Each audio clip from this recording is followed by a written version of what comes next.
tarde. Nós vamos falar agora um pouco sobre a respiração celular, os processos que ocorrem da glicólise, ciclo de Krebs e cadeia transportadora de elétrons. Antes, pedir para quem não é inscrito, inscrever no canal, ativar as notificações para quando a gente postar um vídeo novo aí, tá aparecendo. E divulga para quem precisar. A ideia aqui é ajudar outros estudantes. Eu também sou estudante de medicina, então uma visão diferente. Não vou dizer mais fácil, mas uma visão diferente é sempre bom. A gente tentar enxergar a coisa por mais de uma visão. E a visão do aluno para explicar para o outro aluno talvez facilite a vida, né? Então vamos lá. Glicólise, ciclo de Krebs, cadeia transportadora de elétrons. Então, quando a gente fala de glicólise, nós estamos falando da quebra da glicose. A glicose que nós temos aí preferência no corpo para geração de energia, geração de ATP. Então, nós vamos ver como esse processo ocorre, que nós vamos sair de glicose e como nós vamos chegar no ácido pirúvico, famoso piruvato. É importante dizer que a glicólise aqui nós estamos falando, de um período absortivo, um período que a gente acabou de comer, um período que nós temos glicose dentro da célula. E então essa glicose ela vai ser quebrada. Nós vamos sair de glicose, como eu falei, e ir a piruvato. De piruvato, nós vamos seguir esse caminho aqui, que nós estamos falando da respiração celular, o sentido da presença de oxigênio. Vamos chegar em ciclo de Krebs e aí vamos ver como é que esse ATP é gerado lá na fosforilação oxidativa. Aqui nós temos a molécula de glicose. Se a gente bem reparar a molécula de glicose, para a gente quebrar ela, não daria uma coisa muito simétrica, né? Não tem tanta simetria.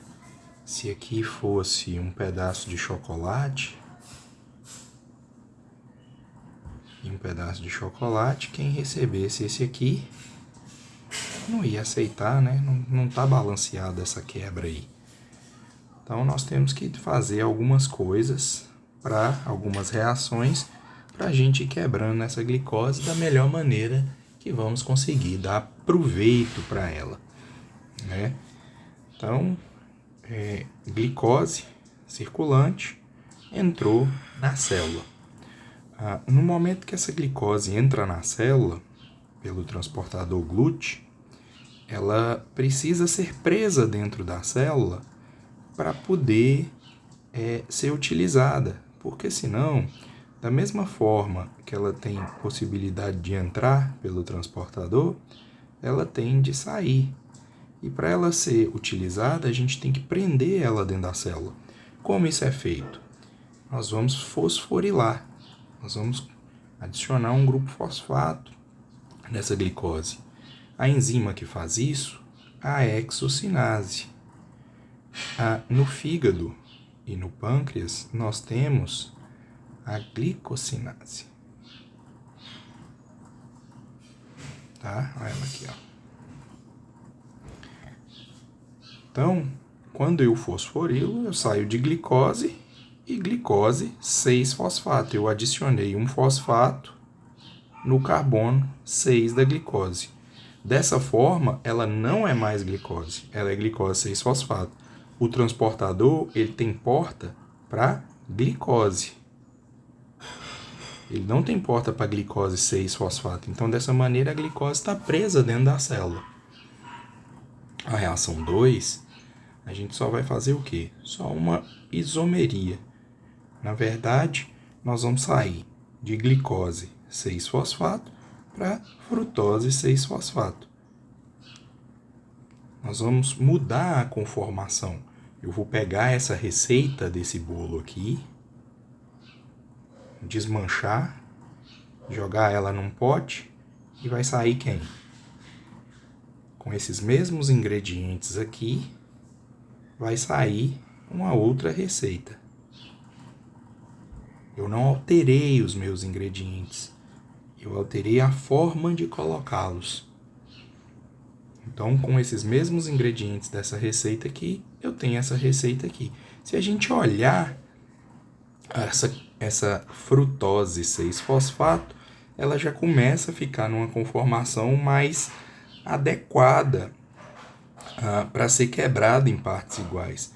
Para ficar mais igual ainda, falta eu ter aqui, se eu tenho mais um grupo fosfato aqui, os dois lados vão ficar, vamos dizer assim, não linguajar fora da bioquímica, mas vai ficar mais equilibrado para poder quebrar, né? E é exatamente o que acontece na reação 3. Nós vamos fazer o quê? Nós vamos fosforilar, colocar mais um fosfato aqui, ó. Então, nós vamos gastar mais um ATP, né? A enzima fosfofrutoquinase, e vai colocar. Então, ó, eu já tenho um ponto de simetria. É 100% igual, Guilherme? Não, não é 100% igual, mas tem um equilíbrio, né? A conformação, os elementos que eu tenho do lado de cá, eu tenho do lado de cá. E aí eu tenho também uma força, né, de repulsão que me ajuda na quebra dessa molécula. Importante dizer que aqui nessa reação é o ponto-chave da irreversibilidade da glicólise, né? Porque nesse ponto aqui, essa reação ela é irreversível, ela acontece em um sentido só, ela não acontece no sentido contrário. Quando eu for fazer gliconeogênese, ela não acontece dessa forma. Da mesma forma, essa reação 1 aqui, ela também é irreversível. Aqui a gente vê que as setas estão para os dois lados, mas aqui a seta está para um lado só. Essa reação também é irreversível. Mas essa 3 é o ponto-chave da irreversibilidade. Então, a gente pode dizer que essa fosfofrutoquinase, ela aparece muito nessa forma aqui, fosfofrutoquinase 1, a famosa PFK1. Ela é um principal ponto de regulação. Então, como ela é um ponto de regulação, ela tem ativadores e inibidores. O que é ativador dela, por exemplo? A AMP. A AMP é adenosina monofosfato. O ATP é adenosina trifosfato. Então, nós temos 3 fosfatos ligados.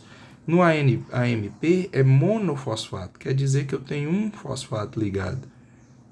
O que acontece? Isso aqui indica o quê? Baixa energia. Então, ora, se eu tenho baixa energia e a glicólise é o caminho que eu tenho de quebrar a glicose para produzir energia, logo, se eu tenho baixa energia, eu tenho um estímulo, uma ativação para essa glicólise acontecer. Certo? Frutose 2,6-bisfosfato. Forte ativador hepático, regula hormonalmente pela insulina. É outro elemento, né, que se tem, ele ativa a PFK1. Não aparece tanto assim. A MP, né, é mais cobrado. Da mesma forma que se eu tenho energia baixa, se eu tenho energia alta, se eu tenho muito ATP, eu não preciso fazer. Citrato. O que o citrato inibe? O citrato é lá do ciclo de Krebs. Se eu tenho elementos do ciclo de Krebs sobrando, tá, em abundância, quer dizer que não está precisando o ciclo de Krebs rodar porque eu tenho ATP. Ele está sendo inibido. Então, vamos inibir também e vamos parar o processo de glicólise. Pois bem, chegamos, né, na frutose 1,6-bifosfato. A aldolase, a enzima, vai quebrar essa frutose 1,6-bisfosfato em gliceraldeído 3-fosfato e dihidroxicetona fosfato. São isômeros esses dois compostos. Então, ao final dessa etapa, o que a gente usou? Usou 2 ATPs. Mas, Guilherme, eu gastei 2 ATPs, mas a ideia não é gerar energia? Sim, é gerar. Mas aí a gente tem essa fase aqui como um investimento. Um ATP de toda forma eu gasto, porque eu preciso prender a glicose dentro da célula para eu poder utilizar. Na etapa 5, o que acontece? Eu não falei que dihidroxicetona fosfato e gliceraldeído 3-fosfato são isômeros? Então, automaticamente, a dihidroxicetona fosfato se transforma em gliceraldeído 3-fosfato e, ao fazer isso, ela vai seguir o mesmo caminho de gliceraldeído 3-fosfato. Então, essa etapa aqui faz valer a pena o investimento. Por quê? Porque se eu tivesse só um gliceraldeído 3-fosfato que vai seguir a via, eu sairia no empate. Nós vamos ver mais para frente. Por quê? Eu sairia no empate com os 2 ATPs que eu gastei. Mas eu tenho esse dihidroxicetona fosfato que transforma em gliceraldeído 3-fosfato. Então, a partir desse daqui, tudo que a gente vai ver vai acontecer 2 vezes. Por que 2 vezes? Uma do gliceraldeído 3-fosfato que já formou diretamente e uma da dihidroxicetona fosfato que por isomeria vai virar gliceraldeído 3-fosfato. Beleza? Então acontece 2 vezes por esse motivo. Se a gente contar os carbonos, 1, 2, 3, aqui tem 3 carbonos, aqui também tem 3 carbonos. A glicose não é uma molécula de 6 carbonos? Eu quebrei ela em 2 de 3. E eu vou utilizar essas 2 de 3. Uma sai diretamente na forma que eu quero usar, a outra sai na forma de um isômero. Quando ele transforma, a gente segue. Por isso que a partir daqui a gente fala que é 2 vezes. Na sexta reação, nós vamos ter o quê? Uma oxidação. Né? O que acontece? Eu vou tirar um hidrogênio, né?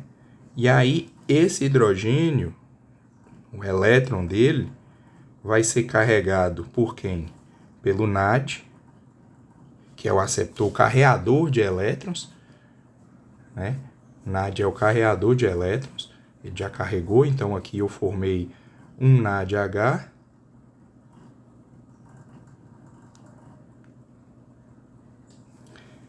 E aí, quando eu tenho uma quebra em alguma reação química, eu tenho o quê? Eu tenho liberação de energia. Quando eu libero energia, eu consigo utilizar essa energia liberada para captar um fosfato inorgânico que está no meio. Esse fosfato inorgânico se liga no lugar desse H que saiu. Tá vendo aqui, ó? Tirei esse H e ele se ligou exatamente aqui, ó. Onde eu tirei o hidrogênio. Quem é a enzima? Gliceraldeído 3-fosfato desidrogenase. Então, quando eu vejo desidrogenase, significa oxidação. Lembra? Se eu oxidei, é só lembrar de oxideu. E quem reduz, ganhou. Certo? Oxideu, ganhou. Então, quem ganhou aqui? Eu reduzi o NAD ganhou. E aqui aconteceu uma oxidação, deu o elétron. No lugar dessa quebra, entrou o fosfato inorgânico. Na reação 7, esse fosfato inorgânico que nos entrou de graça, ele vai sair pela fosfogliceratocinase. Então quer dizer o quê? Que nós estamos mexendo com o grupo ATP. Eu peguei, então, o ADP, essa enzima tira esse grupo fosfato aqui, adiciona na adenosina difosfato, criando adenosina trifosfato, criando nosso ATP.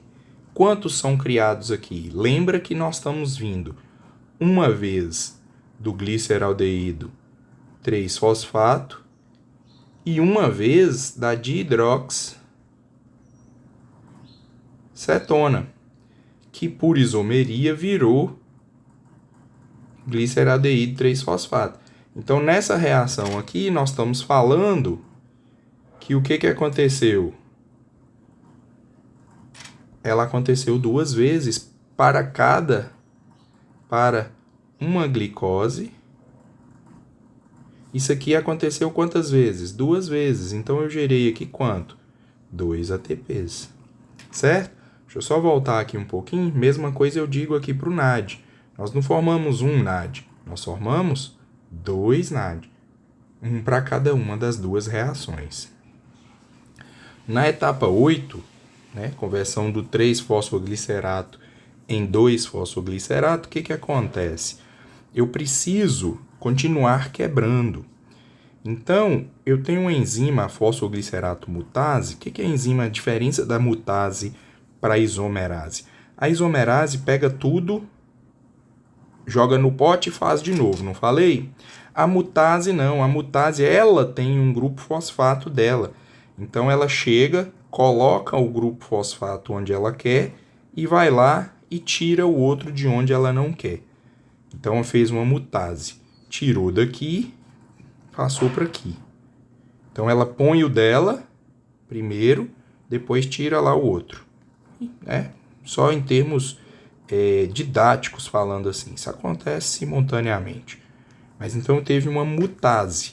Mudou de lugar. Por que mudou de lugar? Eu aproximei cargas negativas para eu ter força de repulsão. Cargas iguais se repelem. Eu vou ter força de repulsão, eu vou gastar menos energia para quebrar isso aqui. Na reação 9, utilizando a enzima enolase, eu faço o quê? Uma desidratação. Isso aqui já estava fraco. Já estava com a repulsão aqui. Eu vou e desidrato. No que eu desidrato, eu tenho uma molécula menos estável ainda. O que eu vou fazer? Criei aqui o fosfoenol piruvato, o famoso PEP. Nós vamos ver muito falar desse PEP, mas é o fosfoenol piruvato. Do fosfoenol piruvato, que agora já está com as cargas próximas, já está desidratado, nós vamos usar piruvato cinase e vão formar quem? O famoso piruvato. Esse grupo fosfato vai sair daqui e vai para onde? Vai juntar com ADP para a gente fazer adenosina trifosfato. Quantos eu vou ter? 2 ATPs. Lembra que nós estamos falando de 2 reações acontecendo. Quantos piruvatos eu vou ter? 2 piruvatos. Por quê? Olha só. Aqui a gente vê, lá no início, lembra do investimento? Quantos que eu investi? 2 ATP. Aqui eu produzi o quê? 2 ATP na outra reação. 2 ATP agora. E 2 na ADH+. Não foi? Se eu investir 2 e produzir, qual que é o meu saldo? O saldo da glicólise é 2 ATP e 2 na ADH. Acompanhou? Volto lá para você ver. Não tem problema. Investidos, 2 ATPs. Um para prender dentro da célula, o outro para igualar lá a molécula para facilitar a gente quebrar. Aqui eu gerei 2 NADs. Aqui na 7 eu gero já 2 ATPs. Aqui eu já estou no 0 a 0. E aqui eu gerei mais 2 ATPs, que são os 2 que eu tenho aqui de lucro. E os 2 na ADH daquela reação 6 da oxidação. Beleza? Então, Quem ativa a piruvaticinase? Frutose 1,6-bifosfato, se ela tem alta. Agora, inibe. Se eu tenho ATP, eu preciso quebrar? Não. Se eu tenho muito acetil-CoA, eu preciso quebrar? Não. Né? Então, vamos lá. Se eu tenho glucagon comandando o espetáculo, já ouviu falar de glucagon? Glucagon, ele não está comandando no meu período pós-prandial. Se eu estou em jejum é que vai aparecer o glucagon. Então, se eu estou em jejum, eu vou inibir a piruvaticinase porque eu não vou ter quebra de glicose, eu não vou ter quantidade de glicose para eu ficar fazendo quebra dela. Da mesma forma, a insulina, que é liberada quando é o alimento. É a insulina que vai fazer, quem vai comandar o espetáculo no período absortivo. Então, ela vai ativar e favorecer a via da glicólise. Aqui nós temos todas as reações nesse sentido, até chegar no piruvato. Lembrem-se, a partir desse momento aqui, tudo aqui está acontecendo duas vezes.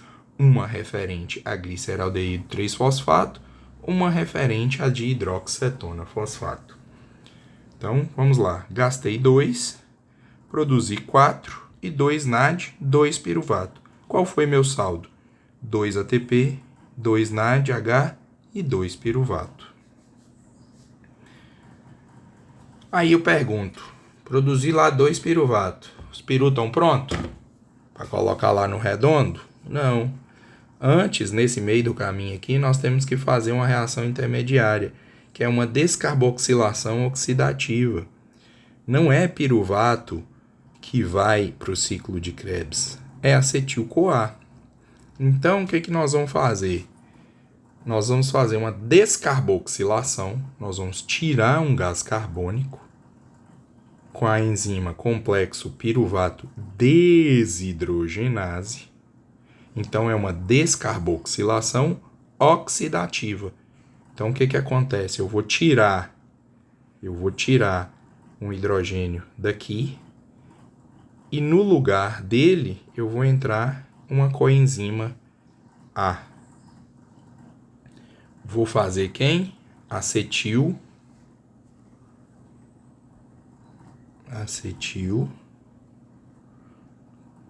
coenzima A. Beleza? Quem entra no ciclo de Krebs é o acetil-CoA. Acetil-CoA entrou no ciclo de Krebs, entrou aqui, ó, como se fosse um tambor, entrou a minha bala do revólver, o revólver vai dar partida. Assim que chegou o acetil-CoA, oxalocetato reage com acetil-CoA, mediado pela citrato sintase, vai perder esse CoA e formar citrato. Citrato, pela enzima aconitase, vai virar isocitrato. Essa aqui é só uma reação intermediária. Ele vai virar isocitrato. Isocitrato, a enzima isocitrato desidrogenase, vai fazer o quê? Mais uma descarboxilação oxidativa. Repara que nós estamos perdendo carbonos. Vamos quebrando e eliminando esses carbonos e utilizando essas quebras, essas eliminações, até diminuir a quantidade de carbono e usar toda a energia possível. Então, eu mandei aqui mais um carbono embora. Virei o quê? Se eu tenho uma desidrogenase funcionando, eu tenho uma oxidação. O que eu tenho? Se eu tenho uma oxidação, quem é o carreador? NAD. Vou formar quem? NADH. Fiz de novo, mais uma, alfa-cetoglutarato desidrogenase. Desidrogenase, tirei, eu posso entender uma forma fácil de eu entender? Tirei um hidrogênio, desidrogenase. Esse hidrogênio vem para quem? Quem carrega ele? NAD+, vai fazer NADH. Formei succinil-CoA. O succinil-CoA, pela succinil-CoA sintetase, vai fazer o quê? Vai eliminar esse CoA, formar um GTP GTP, em termos energéticos, é referente a ATP, adenosina trifosfato, guanina trifosfato. O que garante a carga energética é exatamente esses 3 grupos fosfatos ligados. Fui a succinato. Pela succinato desidrogenase, aqui tem um pulo do gato. Ó. Aqui é a única parte onde a gente forma FAD, FAD-H2. Para vocês lembrarem, olha aqui, ó, FAD é com F, fulmarato é com F. Então, quando eu tenho succinato desidrogenase, eu vou perder o hidrogênio. Mas, em vez de utilizar o NAD, nesse ponto aqui, essa garagem aqui, só cabe o carrinho do FAD. É só lembrar aqui que tem o fulmarato. Tá bom?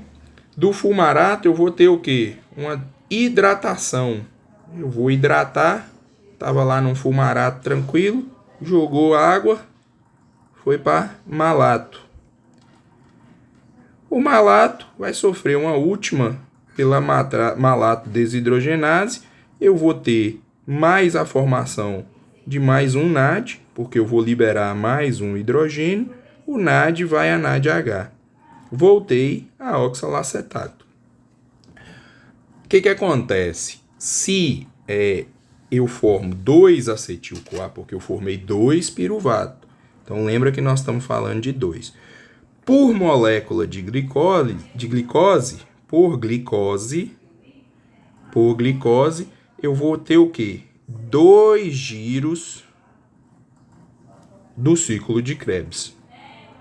Tá bom? Eu vou formar 2 acetil-CoA. Acetil-CoA é o gatilho para isso aqui acontecer. Eu vou formar 2. Eu acabei falando tudo aqui, mas as etapas estão todas descritas.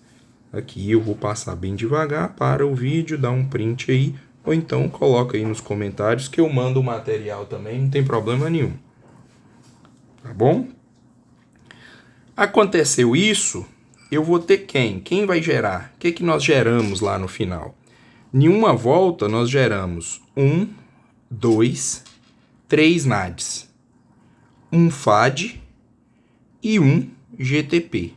Como nós demos 2 voltas, o balanço final por molécula de glicose, vou reforçar aqui, ó, por glicose, nós vamos ter esse total aqui no ciclo de Krebs, tá bom? Então, só para a gente não perder a conta e vir com a conta na cabeça bem organizada, eu tô vindo com isso aqui do de Krebs, mas lá da quebra da glicose, eu gerei 2 NAD H e gerei 2 ATPs de forma direta. Beleza? Então, eu estou vindo com isso aqui dos 2 Krebs que rodou e com isso aqui lá da glicose, ó. Tá? Acompanha aí para a gente não perder a conta. Então, fazendo isso tudo, nós vamos para onde? Para a cadeia transportadora de elétrons, lá na mitocôndria. Isso aqui também está acontecendo na mitocôndria. O que não está acontecendo na mitocôndria, Guilherme? A glicólise não acontece na mitocôndria. A glicólise acontece no citosol da célula. O que vai acontecer? Vamos lá. Nós temos as proteínas, né? Lá na matriz mitocondrial, na membrana interna da mitocôndria, nós temos os sítios 1, 2, 3, 4 e ATP sintase. Beleza? Vamos pensar que NAD e FAD trabalham na transportadora de elétrons. No sítio 1 tem garagem só para NAD, tá bom? Então o caminhãozinho, ó, o caminhãozinho do NAD, não sou bom de desenho não. O caminhãozinho do NAD só encosta no sítio 1. E o caminhãozinho do FAD só tem garagem aqui, ó, no 2, tá? Vocês têm que lembrar disso. O caminhãozinho do FAD, ele é menorzinho, mais fraquinho. Ele só tem garagem aqui no 2, tá? O que acontece? Eu estou trazendo um elétron. Essas proteínas, elas têm atração por elétron. O que eu vou fazer? Eu vou encostar aqui e vou descarregar meu elétron. Quando eu descarrego o meu elétron nesse sítio 1 aqui, eu vou fazer o quê? Ele vai ficar negativo devido à carga dele, do elétron.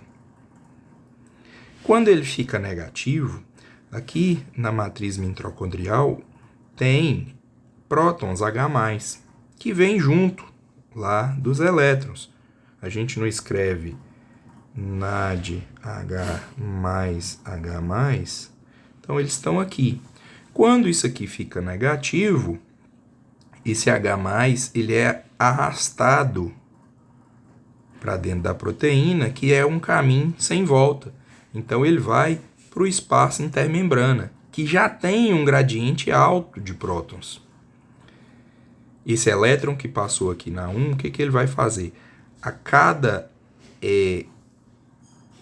proteína dessa é mais eletronegativa que a outra. Então a tendência do elétron é caminhar por essas proteínas.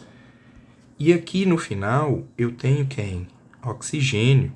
Oxigênio é um aceptor final de elétrons. Ele é extremamente eletronegativo. Ele tem uma atração enorme por elétrons. Então, o elétron passou aqui, ele vai caminhar, vai passar aqui pela ubiquinona, vai chegar aqui na proteína 3, que também é transmembrana. Ela atravessa a membrana. A 2 não é transmembrana. Ela é integral, mas ela não é transmembrana. Ela não tem contato com o espaço intermembrana. Chegou aqui na 3, o elétron vai fazer o quê? Vai descarregar a 3. Descarregou a 3, a mesma coisa. Ela vai ficar negativa, vai atrair o próton vai lá para fora. Passou aqui, citocromo C. Passei no citocromo C, cheguei no sítio 4, proteína 4. Negativei ela, mesma coisa, atraiu próton. Jogou para o espaço intermembrana. Passou por aqui, o elétron vai voltar para a matriz mitocondrial e vai reagir com o oxigênio, formando água. Beleza? Tendo feito isso, esse gradiente de prótons aqui no espaço intermembrana, ele já é muito alto.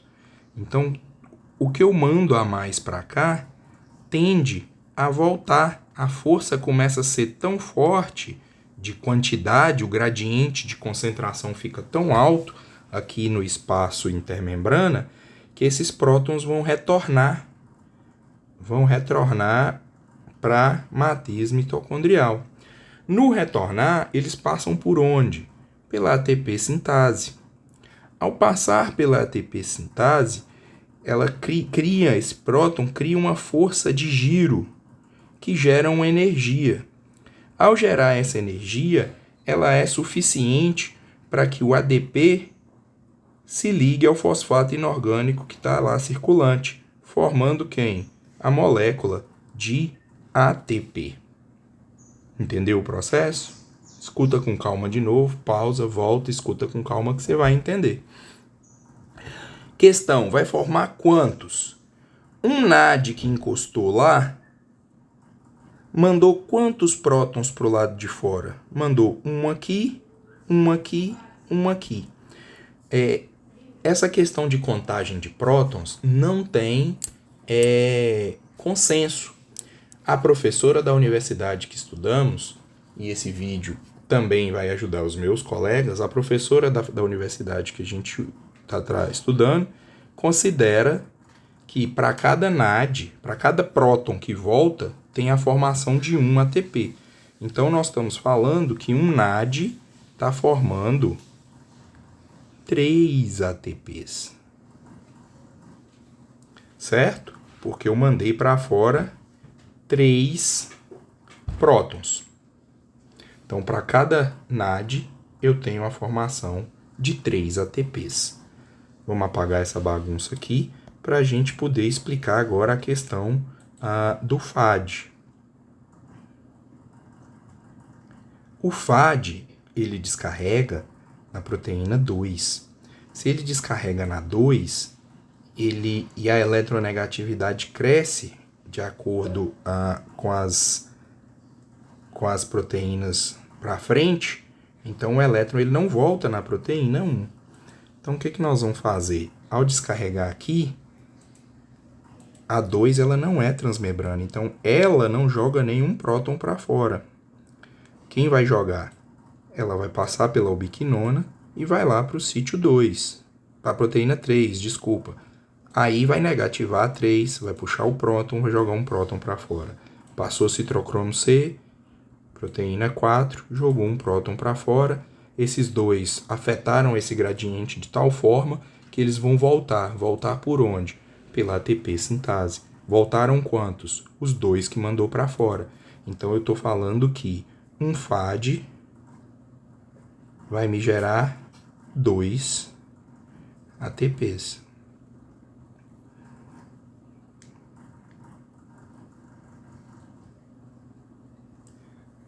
Então, qual é meu rendimento total nessa brincadeira? Lá na glicólise, eu gerei 2 ATPs e 2 NADH. Entre piruvato a virar acetil-CoA, mais 2 NADH. No ciclo de Krebs, 2 ATPs, 6 NAD, 2 FAD. Se eu tenho um NAD, 3 ATP, um FAD, 2 ATPs, é só eu fazer a multiplicação. Os 2 NAD da glicólise representa 6 ATPs. Vamos fazer aqui só para ficar claro. Então, aqui, vezes 3, igual 6 ATP. Aqui também. Vamos pôr vezes aqui para vocês não confundirem. 6 ATP. Certo? Krebs. Então, vezes 3, 6 vezes 3, 18 ATPs. Aqui, vezes 2, 4 ATPs. Então, é essa soma que a gente tem aqui, ó. 6 mais 6, 12, com 18, 30, com 4, 34. Mas na glicólise, eu gerei, vou até pôr de outra cor aqui, eu gerei 2 ATPs de forma direta. E lá no Krebs também mais 2. Então, eu vou somar quem aqui? Somar 4.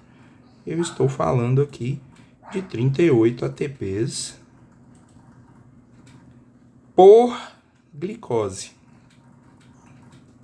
Certo? Essa conta, gente, todo o processo vocês podem, é válido aprender, se o professor de quem estiver escutando o vídeo aí estiver considerando, se estiver considerando aqui cada um aqui 2,5 e aqui 1,5, só vai mudar, na verdade, a multiplicação. É só pegar quantos estão voltando na fosforilação oxidativa e a multiplicação final. Porque a produção dessa questão aqui, ó, em relação a ATPs, NAD e FAD, não vai mudar. Vai mudar só a matemática do final. Beleza? Eu vou parar aqui, depois eu vou gravar um outro vídeo falando sobre desacopladores e inibidores da fosforilação oxidativa.